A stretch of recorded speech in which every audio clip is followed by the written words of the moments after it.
علی بھائی، ارشد شریف کے قتل کے بارے میں آپ کا پوائنٹ آف ویو نہیں آیا. کیسے آئے میرے بھائی؟ روزانہ ایک نئی کہانی آ رہی ہے. یہ جس نے لکھا ہے وہ ذرا مجھے بتا دے اس کے پاس کون سی دلیل ہے جس کو ہم بیان کریں. یعنی دو پارٹیاں کھڑی ہوئی اس ٹاپک کے اوپر. ایک پرو اسٹیبلشمنٹ لوگ، یعنی other then P T I, کیونکہ میں 2022 نومبر میں ہوں. اگر میں نومبر 2021 میں ہوتا تو پی ٹی آئی ہوتی، کیونکہ اس وقت تو یہ گود میں بیٹھے ہوئے تھے نا اسٹیبلشمنٹ کی. اس وقت ہمیں سمجھاتے تھے. ہوں سمجھ لگی دونوں. اور دوسرا موقف جو ہے وہ اسٹیبلشمنٹ کے مخالفین کا ہے، یعنی پی ٹی آئی. اور ظاہر ہے وہ تو ہم آج کی بات کر رہے ہیں، 8 سے سال پہلے کرتے تو دوسرے لوگوں کی بات ہو رہی ہوتی. اور دونوں کے موقف روزانہ چینج ہو رہے ہیں. کوئی کہتا ہے جی کھرا ایتھے نکل آیا، کوئی کہتا ہے جی کھرا ایتھے نکل آیا. میرے بھائی، جب امت میں معاملات کے ایمبیگوس ہونے کا یہ لیول ہو کہ دین جو دو قطوں کے درمیان عقیدے کی شکل میں قرآن میں محفوظ ہے، امت کی اکثریت اس کے خلاف عقیدے رکھے ہوئے ہیں، وہاں پہ جو اس طرح کے ایشوز ہیں ان کے اوپر کیسے کوئی رائے قائم کی جا سکتی ہے؟ یا تو کوئی اسٹیبلش ہو کے تحقیقات ہمارے سامنے آ جائیں ایسی کہ جس کے اوپر لوگ متفق ہیں، پھر تو ہم کوئی رائے قائم کریں. میرے پاس کوئی انویسٹیگیشن ایجنسی نہیں ہے، نہ میرے پاس کوئی ریسورسز ہیں کہ میں مینج کر کے کوئی آپ کو بات بتا سکوں. رہ گیا قتل نہ حق کو کنڈیم کرنا، تو سرکار سب سے زیادہ تو ہم کرتے ہیں. اس پہ تو بے شمار میری ویڈیوز ہیں. اب موقف میں کیسے دے دوں کہ اسے مارا کس نے؟ ہاں، اگر آپ نے موقف اتنا لینا ہے کہ یہ جو کچھ ہوا ہم کہتے ہیں ظلم ہوا. اگر آپ کا کسی کے ساتھ علمی اختلاف ہے تو اسے علمی رہنے دیں. کسی کی جان کیوں لیتے ہیں؟ قتل ناحق کے خلاف تو سب سے زیادہ میں بولتا ہوں. میری درجنوں ویڈیوز ہیں. آپ قتل ناحق اور میرا نام لکھیں تو آپ دیکھیں یہ سیالکوٹ انسیڈنٹ ہوا جب ایک سری لنکن کو بے دردی سے قتل کیا گیا، اس پہ بھی میرا پورا نیریٹو آیا تھا. اس کے بعد ایک پاگل تھا جس نے قرآن کے اوراق جلا دیے ملتان والی سائٹ کے اوپر، اس کے اوپر بھی میرا نیریٹو آیا. اس سے پہلے بھی جب یہ لسانی بنیادوں پر، سیاسی اختلافات کی بنیاد کے اوپر، جب میری پہلے والی قرآن تفسیر ریکارڈ ہو رہی تھی جو 344 لیکچرز میں مکمل ہوئی، اس میں جب میں سورہ نساء کی آیت نمبر 92 پہ پہنچا تھا نا کہ جس نے کسی مسلمان کو جان بوجھ کر قتل کیا اس کا ٹھکانہ ہمیشہ کی جہنم ہے، وَلِعَوْذُ بِاللَّهِ تَعَالَى. اس کے کانٹیکسٹ میں میں نے قتل ناحق کے اوپر جو گفتگو کی تھی، اس وقت جو کراچی میں مہاجر اور سندھیوں اور پٹھانوں کے جو اختلافات چل رہے تھے اور بلوچستان کے اندر جو کچھ ہو رہا تھا، میں اس وقت بولتا تھا. ایون اس وقت تو ہماری اسٹیبلشمنٹ نے نان اسٹیٹ ایکٹرز کو، جہادی تنظیموں کو گود لیا ہوا تھا اور اپنا ایسٹ کہتے تھے. اس وقت ایف اے ٹی ایف بھی نہیں آیا تھا. 2013 کی میں بات کر رہا ہوں، اور میں اس وقت کہہ رہا تھا یہ غلط ہو رہا ہے. فوج کے علاوہ کسی کو اسلحہ اٹھانے کی اجازت نہیں ہونی چاہیے، ورنہ تو جیسے یہ لوگ آزاد ہوں گے یہ تو ہمیں ماریں گے. آج جتنے سٹریٹ کرائم ہو رہے ہیں نا، عام بندہ نہیں یہ سٹریٹ کرائم کر سکتا.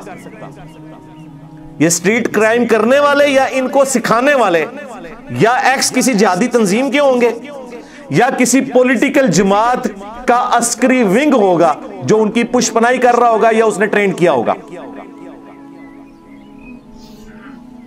اور ہمیں تو فرسٹ ہینڈ نالج ہوتا ہے، پتہ ہے کہ کیا کچھ نکل رہا ہوتا ہے.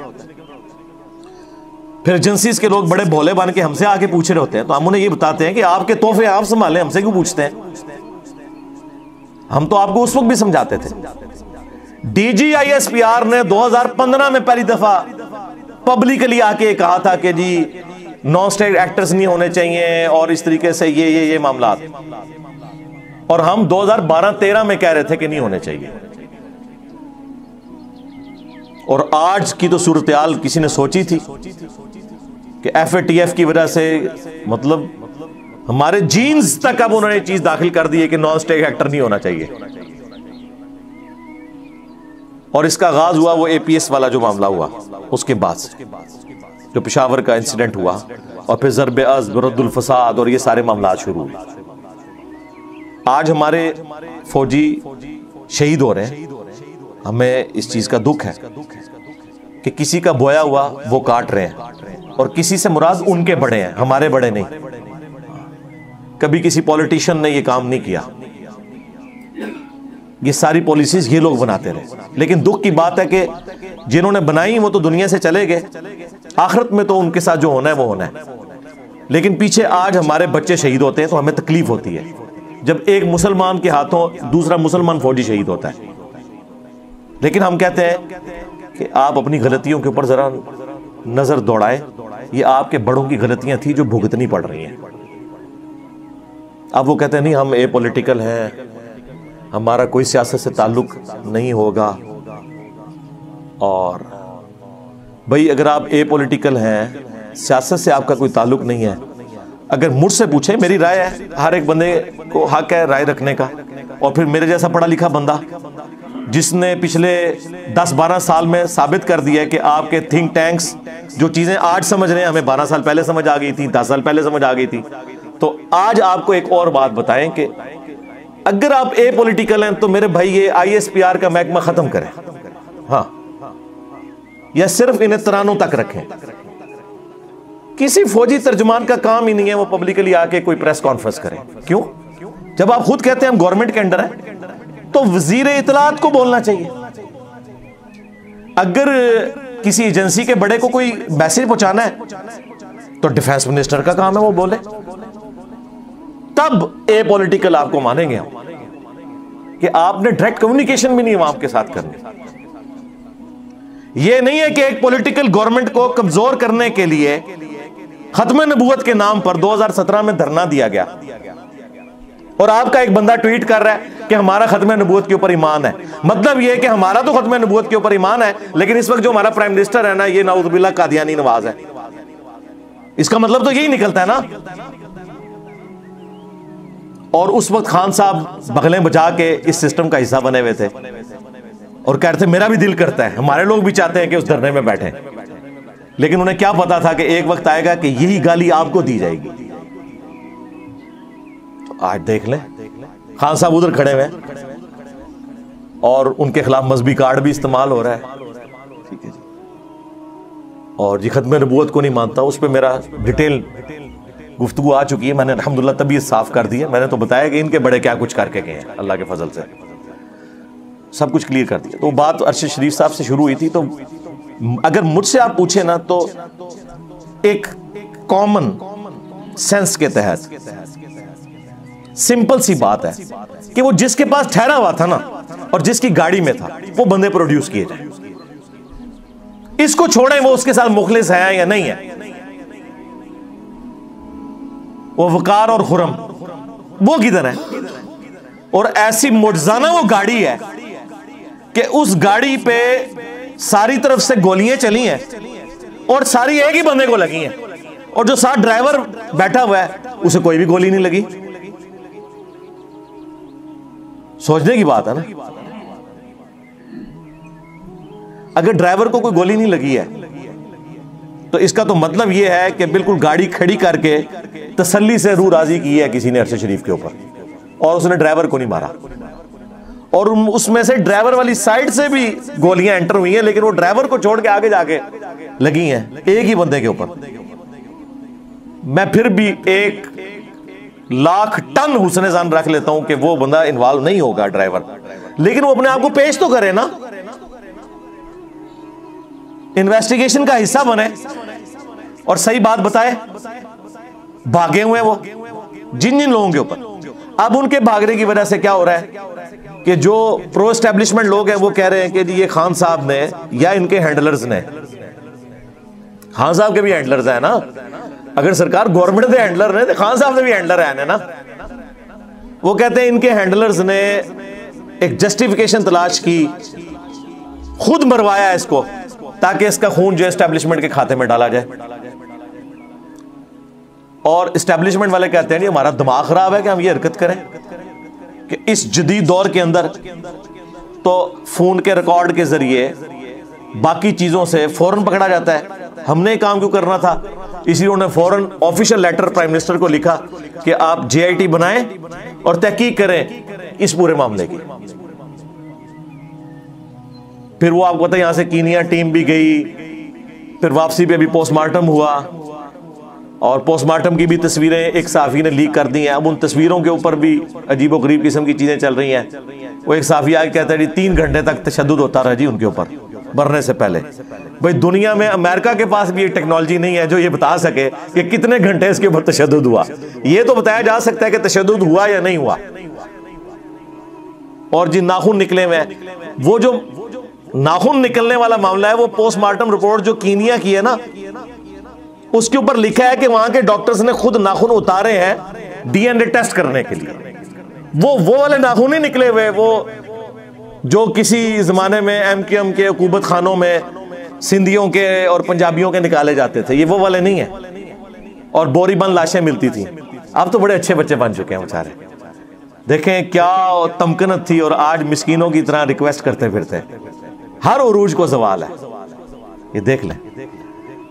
تو اس طریقے سے مختلف چیزیں.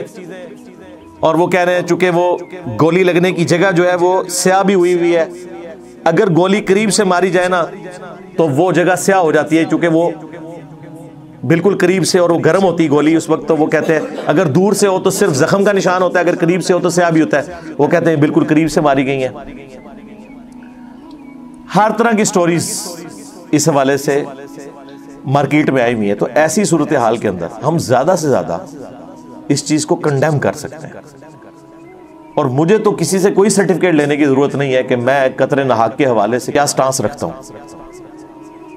میں تو بڑی سخت, بہت زیادہ سخت میرا اس حوالے سے سٹانس ہے. میں نے کئی ایک آیات اور احادیث سے اسے بارہا میں نے پریزنٹ کیا ہے. آج وہ ٹاپک نہیں, میں اس طرف جانا نہیں چاہتا, ادروائز وہ ساری آیات اور احادیث مجھے ازبر ہے.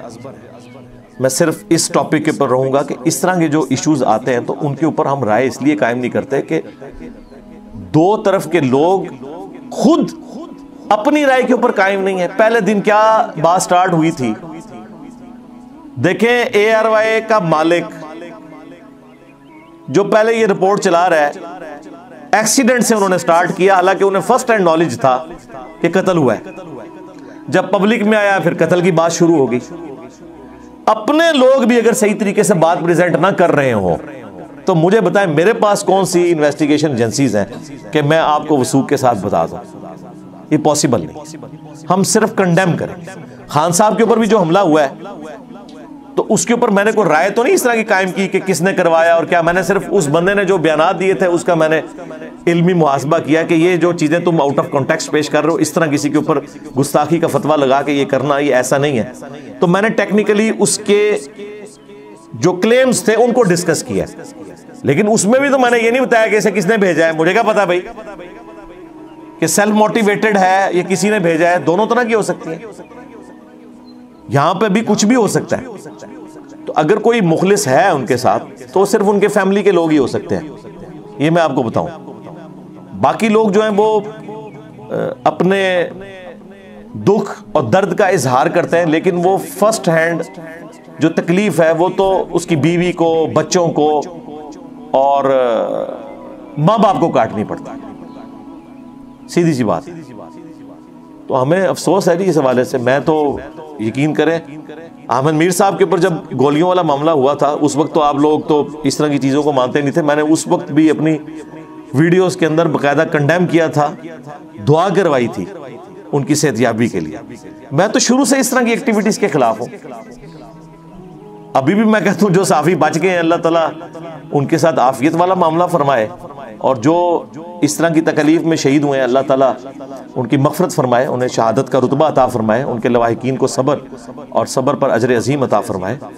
اور جن لوگوں کے بارے میں ہم یعنی سن رہے ہیں کہ وہ اگلے نمبر بھی کوئی لگے ہوئے ہیں لوگوں کے, تو میں ریکویسٹ کروں گا اگر اپنے یہ کر رہے ہیں تو اس طرح کی حرکتوں سے باز آ جائیں. اور اگر کوئی دشمن ہماری آپس کی دشمنی کا فائدہ اٹھا کر ایک دوسرے کو لڑوا رہے ہیں تب بھی میں قصوروار اپنوں کو ہی سمجھتا ہوں کہ بہرحال دشمن بھی کوئی کام کرے دشمن کے شر سے بچانا بھی تو اپنوں کا کام ہے نا. ہماری ایجنسیز، ہماری فورسز، ہمارے ادارے کیا اس لیے بنے ہوئے ہیں کہ لوگوں کی ننگی ویڈیوز بنا کے ریلیز کریں؟ یا انہوں نے ملک و قوم کی حفاظت کرنی ہے؟ کیا یہ لوگ اپنی نجی زندگی کے اندر پاک صاف ہے؟ لیکن مسئلہ یہ ہے کہ ان کی ویڈیوز کو بنا نہیں سکتا، اس لیے بڑے سکون سے پھر رہے ہیں اور اس دن سے ڈر جائیں. میں آج آپ کو پیش گوئی کر رہا ہوں، جس طرح کی پھوٹ اب پڑنی شروع ہوئی ہے نا، ایک وقت آئے گا جب یہ دھڑے بنیں گے نا ان اداروں کے اندر بھی، تو ایک دھڑا جو ہے دوسرے کی ویڈیوز ریلیز کرے گا اور دوسرا دھڑا پہلے والے کی ریلیز کرے گا. یہ بھی آنا شروع ہو جائے گا. یہ کون سی دین کی خدمت اور پاکستان کی خدمت ہو رہی ہے کہ آپ لوگوں کی ننگی ویڈیوز ریکارڈ کرتے ہیں اور ریلیز کرتے ہیں؟ اس کا اور اللہ کا معاملہ ہے. اور پھر بعض اوقات نفس سے مغلوب ہو کر کسی نے کوئی عمل کر بھی لیا، اللہ سے توبہ کرے، اللہ تعالیٰ قبول کرنے والا ہے. آپ ان ویڈیوز کے اوپر بات کر رہے ہیں، بخاری مسلم دونوں میں حدیث ہے. ایک صحابی نے کہا یا رسول اللہ، میں نے آج مدینے کے کنارے پر ایک عورت کو گلے لگا لیا اور سوائے انٹر کورس کے میں نے سب کچھ اس کے ساتھ کیا، مجھے پاک کر دیں. حضرت عمر بیٹھے تھے، انہوں نے کہا اللہ نے تیرا پردہ رکھا تھا، تو خود آ کے کیوں اپنا پردہ چاک کر رہا ہے؟ نبی علیہ السلام خاموش ہو گئے. تھوڑی دیر بعد سورہ ہود کی آیات نازل ہوئیں کہ نماز قائم رکھو دن کے دونوں سروں کے اوپر، بے شک نیکیاں گناہوں کو مٹا دیتی ہیں. نبی علیہ السلام نے فرمایا وہ بندہ کدھر گیا؟ آپ نے یہ آیت تلاوت کی کہ نماز پڑھنے سے، نیک اعمال کرنے سے گناہ آٹومیٹکلی معاف ہوتے رہتے ہیں، صغیرہ گناہ. اور صغیرہ گناہ جو چھوٹے گناہ، لیکن یہ یاد رکھیے گا کوئی بھی چھوٹا گناہ جو ہمیشہ کیا جائے وہ بڑا گناہ بن جاتا ہے. اب کوئی اس کی بنیاد پہ یہ نہیں کہے گا کہ یہ جو لڑکے اور لڑکیاں ڈیٹس مارتے ہیں وہ جائز ہو گئی، بعد میں نماز پڑھ لو تو معاف ہو جائے گا. نہ، اس کے اوپر میری ویڈیو ریکارڈ ہو چکی ہے گناہ کبیرہ کے حوالے سے، انشاءاللہ آج یا کل وہ اپلوڈ ہو جائے گی. اس میں نے تفصیلی گفتگو اسی حدیث کے کانٹیکسٹ میں کی ہے. لہٰذا اگر کسی سے کوئی ایسا معاملہ ہو گیا ہے، یا آپ کو پتہ ہے وہ اعظم سواتی صاحب کی ویڈیو، وہ تو خیر ان کی بالکل نجی تھی، اب اس پہ بھی دو طرح کی رائے آ رہی ہیں، کوئی کہہ رہے ہیں اصلی ہے، کوئی کہہ رہے جعلی ہے. جب وہ بندہ خود کہہ رہا ہے یار اصلی ہے کچھ حصے اس کے، تو میرا خیال ہے آپ کو زیادہ وفاداری کرنے کی ضرورت نہیں ہے. کون بندہ ہوگا جو کہے کہ جی ہاں جی اصلی ہے، مجھے پتہ ہے میری ہے؟ یہ تو کوئی نہیں کرتا، لوگ تو انکار کرتے ہیں. پرویز رشید صاحب کی بھی ہوئی، اس سے پہلے اور لوگوں کی بھی ہوتی رہی ہیں. یہ کوئی دین کی خدمت نہیں ہو رہی. اس طریقے سے نفرتیں پھیلیں گی، معاملات بگڑیں گے. ہم تو یقین کریں مطلب ڈرے ہوئے ہیں کہ ابھی یہ آگے حالات و واقعات کیا ملک کے ہونے جا رہے ہیں. ہمارے پولیٹیکل لیڈرز، ہمارے ریاستی اداروں کے لوگ مل بیٹھ کے کوئی سلوشن تلاش کریں اس حوالے سے. ہم تو دعا ہی کر سکتے ہیں اللہم ربنا آتنا فی الدنیا حسنہ وفی الآخرۃ حسنۃ وقنا عذاب النار اللہم احسن عاقبتنا فی الامور کلہا واجرنا من خزی الدنیا وعذاب الآخرہ. اللہم صلی علی محمد وعلی آل محمد واصحاب محمد وازواج محمد اجمعین الی یوم الدین. آمین.